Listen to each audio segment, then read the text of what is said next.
والكتاب المبين إنا أنزلناه في ليلة مباركة إنا كنا منذرين صدق الله العظيم وصدق رسوله النبي الكريم ونحن على ذلك لمن الشاهدين والشاكرين والحمد لله رب العالمين। এই আয়াতে করিমার মাধ্যমে আল্লাহ পাক সুবহানাহু ওয়া তাআলা কুদরতের জবানে ইরশাদ ফরমার হামিম, এগুলোকে কোরআনে অনেক জায়গায় ইয়াসিন, তাহা, আলিফ লাম মিম, নুন, কফ, হা মিম এরকম কতগুলো সাংকেতিক বর্ণ, সাংকেতিক চিহ্ন তাফসীর উল্লেখ আছে। এগুলোর অর্থ আল্লাহ এবং আল্লাহ রসুল ছাড়া আর কেউ জানে না, বুঝে না। আল্লাহ এবং আল্লাহ রসুলের মধ্যে কি কথাবার্তা এই আয়াতের মধ্যে আদান প্রদান হয়েছে, আল্লাহ এবং আল্লাহ রসুল ছাড়া আর কেউ জানে না। এই সূরা দুখানের এই আয়াতের সূরার শুরুতে আল্লাহ পাক সুবহানাহু ওয়া তাআলা হামিম শব্দ ব্যবহার করেছেন, মুকাত্তিয়া। ওয়াল কিতাবিল মুবিন, ওয়াটা ওয়ায়ে কসমিয়া বলে, ওয়ায়ে কসমিয়া, কসমের জন্য। আই আকসমু, আল্লাহ বলতেছেন আমি কসম খাচ্ছি, আমি শপথ করতেছি। কে শপথ করতেছেন? কে? আল্লাহ। ওয়াল কিতাবিল মুবিন, কিসের শপথ? আল্লাহ তুমি কিসের শপথ কও? আল্লাহ বলতেছেন আমার সুস্পষ্ট পবিত্র কালামে পাক, পবিত্র কোরআনের শপথ আমি আল্লাহ কাছি। জোরে বলুন সুবহানাল্লাহ।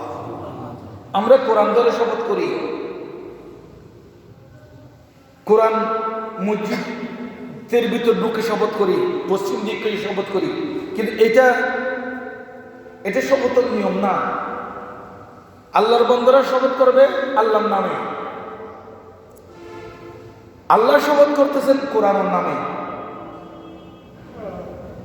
ওয়াল কিতাবিল মুবিন, সুস্পষ্ট আমার কিতাবের শপথ।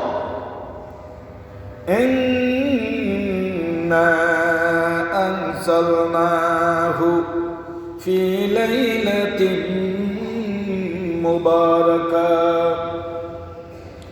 ইন্না নিশ্চয় আমি আল্লাহ পাক আনজালনাহু আমার ওই পবিত্র কালামে পাক আল্লাহর কোরআন, আল্লাহর কিতাব নাযিল করেছি ফি লাইলাতিন মুবারাকা, পবিত্র বরকতময় রজনী, বরকতময় রাতে। জোরে বলুন সুবহানাল্লাহ। সূরা কদরের মধ্যে আছে ইন্না আনজালনাহু ফি লাইলাতিল কদর, আমি কোরআন নাযিল করেছি কদর রাতে। তাহলে কোরআন যদি লাইলাতুল কদর রাতেও নাযিল হয়, আবার এদিকে বলছে যে ইন্না আনজালনাহু ফি লাইলাতিন মুবারাকা, আমি বরকতময় রজনীতে কোরআন নাযিল করেছি। এখানে বরকতময় রজনী দ্বারা অধিকাংশ মুফাসসিরিনে কেরাম আলোচনা করেছেন এটা হলো শবে বরাত। জোরে বলুন সুবহানাল্লাহ। কারণ আমার রাসূল শবে বরাতকে লাইলাতুল বরাত বলেছেন। লাইলাতুল বরাত নিসফে মিন শাবান, শাবানের অর্ধরাত্রি, এটা হলো লাইলাতুল বরাত। জোরে বলুন সুবহানাল্লাহ। লাইলাতুল বরাত হাদিসে পাকে আল্লাহ রাসূল অনেক জায়গায় ইরশাদ করেছেন লাইলাতুন নিসফে মিন শাবান, এটা হলো অনর লাইলাতুল বরাত, অর্থাৎ লাইলাতুল সালাত, নামাজ আদায়ের রজনী, লাইলাতুল যাকাত, লাইলাতুল সাদাকা, অর্থাৎ সদকা দেওয়ার রাত। এরপর আছে আনা মুবারাকুন বারাকাতুহা মিন হাইসু ইনজালির রহমত, এটাকে লাইলাতুল মুবারাকা বলা হয়। লাইলাতুল মুবারাকা কেন বলা হয়? কত বারাকাতুহা মিন হাইসু ইনজালির রহমত, এই রাতে আল্লাহর রহমত নাযিল হয়, এই জন্যই জোরে বলুন সুবহানাল্লাহ। ওয়া লাইলাতুল ইজাবাতিদ দাওয়াত, এটা এমন একটি রাত যখন বান্দারা আল্লাহর কাছে যখন ফরিয়াদ করে, আল্লাহ পাক সুবহানাহু ওয়া তাআলা তাদের প্রার্থনা কবুল করেন। জোরে বলুন সুবহানাল্লাহ। অর্থাৎ দোয়া কবুলের রাত। ওয়া সুম্মিয়াত লাইলাতুল বারাত, এই কারণে রাসূল হুদা সাল্লাল্লাহু আলাইহি ওয়াসাল্লাম ইরশাদ করেন, এই রাতে আল্লাহর রহমত নাযিল হয়, আল্লাহর বান্দাদের গুনাহগুলো মাফ করা হয়। যারা তওবা করে আল্লাহ পাক সুবহানাহু ওয়া তাআলা তাদের তওবাগুলো আল্লাহ পাক সুবহানাহু ওয়া তাআলা তওবা কবুল করেন। ওয়া সুম্মিয়াত লাইলাতুল বারাত, এবং এক বছরের মানুষের ভাগ্য রজনী, হায়াতের বন্টন, রিজিকের বন্টন, আমলের বন্টন, অনশ্বলে সন্তানের বন্টন, কতগুলো আল্লাহ পাক রহমত নাযিল করবেন, কতগুলো ছিনিয়ে নেবেন, কার হায়াত বাড়িয়ে দিবেন, কার হায়াত কমিয়ে দিবেন, কার রিজিক বাড়িয়ে দিবেন, কার রিজিক কমিয়ে নেবেন, সবগুলো একটা হিসাব নিকাশ বন্টননামা এই রাতে লাইলাতুল বারাতে করা হয়। এই জন্য ওয়াসুমিয়াত লাইলাতুল বারাত, এই জন্য এই রাতকে লাইলাতুল বারাত করে নামকরণ করা হয়েছে। জোরে বলুন সুবহানাল্লাহ। ওয়া লাইলাতুর রহমত, এবং এই রাতের অপর নাম হলো রহমত। লিমা ইউকসামু ফিহা মিন আরযাকিল ওয়াল আতায়া, কেননা এই রাতের মধ্যে আল্লাহ পাক রিজিকের বন্টন নামা করে থাকেন। ওয়ায়াতুলুল উজালা ফিহা ওয়া তানকুসু, এবং মানুষের হায়াতের বৃদ্ধি, হায়াতের হিসাব নিকাশ এই রাতে করা হয়। ওয়া ফি মিসলি লাইলাতুন নিসফি মিন শাবান, এটা হলো শাবানের 15 তারিখ, দিবাগত রাত। ইয়াতাজাল্লা রাব্বু সুবহানাহু ওয়া তাআলা ওয়া ইউনাদি হাল মিন মুস্তাগফিরিন ফাগফির লাহু, ওই রাতে 14 তারিখ দিবাগত রাতে আল্লাহ পাক সুবহানাহু ওয়া তাআলা সাত আসমানের নিচে আল্লাহ পাক চলে আসেন এবং ডাক দেন। ওয়া ইউনাদি, কোন ফেরেশতা ডাক দেন না, আল্লাহ নিজে ডাক দেন। জোরে বলুন সুবহানাল্লাহ। কে ডাক দেন? আল্লাহ নিজে। হাল মিন মুস্তাগফিরিন, এ আমার বান্দা, তোমাদের মধ্যে কেউ আমার কাছে সাহায্য প্রার্থনাকারী কেউ আছো নাকি? মুস্তাগফিরিন, কেউ সাহায্য প্রার্থনাকারী কেউ আছো নাকি? ফাগফির লাহু, আমি তার প্রার্থনা তাকে ক্ষমা করে দিব, তার প্রার্থনা কবুল করব। ওয়াহাল মিন তাইবিন, এ আমার বান্দা, তোমাদের মধ্যে কেউ তওবাকারী আছো নাকি? ফাতুবা ইলাই, আজকে আমি তোমার সেই তওবা আমি আজকে গ্রহণ করব। জোরে বলুন সুবহানাল্লাহ।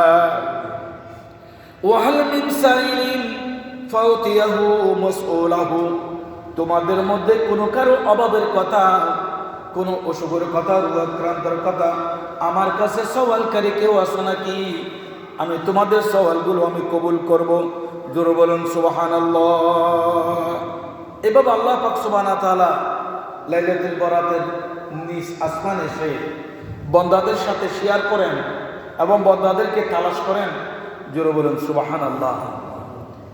এই লাইলাতুল বারাত যখন আসে, আমাদের অনেক ভাইয়েরা গতকাল একজন শুরু করছে যে লাইলাতুল বারাতে রোজা রাখা, লাইলাতুল বারাতে নামাজ পড়া এবং লাইলাতুল বারাতে জিকির আজকার নির্দিষ্ট করে এগুলো সব বেদাত।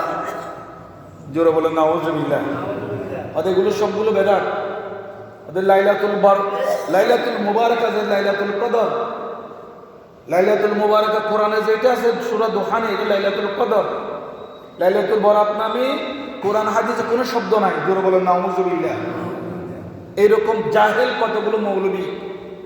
আচ্ছা, লাইলাতুল বারাতে আমরা সবাই মসজিদে এসে নামাজ পড়ি, আমরা জিকির করি না, তাসবিহ তাহলিল করি না, সালাতুল আলাইহি করি না, তাহাজ্জুদের নামাজ পড়ি না, সালাত ও তাসবিহ নামাজ পড়ি না, এখানে কোনো সুরগুল হয়, কোনো আওয়াজ হয়, দেখেন এরা কত দুশ্মন আমাদেরকে ইবাদত থেকে দূরে রাখার জন্য এরা ফতোয়া দেগুলো সব বেদাত। জোরে বলেন নাউযুবিল্লাহ। তো বেদাতের ফতোয়া কি? হযরত লাইলাতুল বরাত নামে কোনো কোরআন হাদিসে নাই। লাইলাতুল বরাত কোরআন হাদিসে, নামাজও তো কোরআন হাদিসে নাই, নামাজ তো কোনো কোরআন হাদিসে নাই। নামাজে কোরআন হাদিসে আছে সালাত, রোজা কোরআন হাদিসে নাই। কোরআন হাদিসে আছে সোম, রোজা এটা ফারসি শব্দ, নামাজ এটা উর্দু শব্দ, ফারসি শব্দ। কোরআনে আছে সোম, রোজা, কোরআনে আছে সালাত, নামাজ। তো এগুলো সবগুলো যদি কোরআন আছে, এখানে লাইলাতুল বরকাত এটা তো ফারসি শব্দ, উর্দু শব্দ। লাইলাতুল শবে বরাত সব এটা ফারসি শব্দ। আরবি মাঝে আল্লাহ তাআলা বলেছেন লাইলাতুল মুবারাকা। জোরে বলুন সুবহানাল্লাহ। তাহলে এরা আমরা যাতে ইবাদত না করি, আল্লাহ জিকির না করি, কোরআন তেলাওয়াত না করি, নবীর সাল্লাল্লাহু আলাইহি সাল্লাম না পড়ি, এইরকম একটা মানুষদেরকে দূরে সরানোর জন্য কতগুলো দালাল ফতোয়া আবার শুরু করে। জোরে বলেন নাউযুবিল্লাহ। এদের থেকে আমাদের সাবধান থাকতে হবে।